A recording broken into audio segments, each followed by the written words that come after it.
सगळ्यांना नमस्कार. स्वागत आहे माझ्या चॅनलवर life in a frame by नम्रता.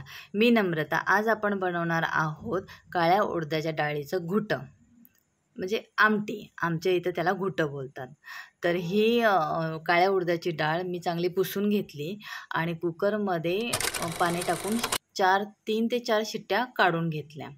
त्याच्यानंतर मिक्सरच्या भांड्यामध्ये मिरची, जिरं आणि मीठ टाकून त्याला वाटून घेतलं. म्हणजे याच्यात लसूणसुद्धा टाकतात, पण आम्ही वेगळं लसूण खोबरं टाकतो, त्यामुळे मी त्यात लसूण टाकलेलं नाही.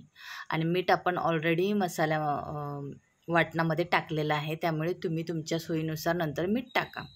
तर टोपामध्ये तेल ओतून घेतलं, त्याच्यामध्ये आपण वाटलेलं वाटण टाकलं. ते व्यवस्थित भाजल्यानंतर थोडंसं लालसर भाजून घ्यायचं. माझं थोडंसं करपलं. त्याच्यानंतर याच्यात टाकलं लसूण खोबरं.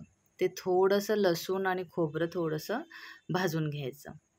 आणि लसूण खोबरं भाजल्यानंतर आपण त्याच्यात आपली शिजलेली डाळ टाकूया. तर हे घुटं आमच्यामध्ये सातारा पद्धतीची आहे आणि ही आमच्या इथं खूप फेमस आहे. ही डाळ आमच्या सगळ्यांना आवडते.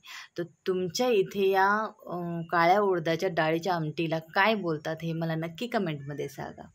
आणि ही हळद टाकली. हळद टाकल्यानंतर आपलं शिजवलेलं डाळ त्याच्यात ओतायची आणि तुम्हाला हवं असेल त्या प्रमाणात, जसं पातळ किंवा घट्ट हवं असेल तसं तुम्ही पाणी ओता.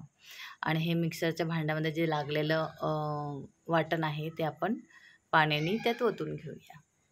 थोडीशी डाळ कुकरमध्ये राहिलेली तीही आपण, म्हणजे मी पाणी ओतून टाकून घेतली चांगल्या पद्धतीने धुवून.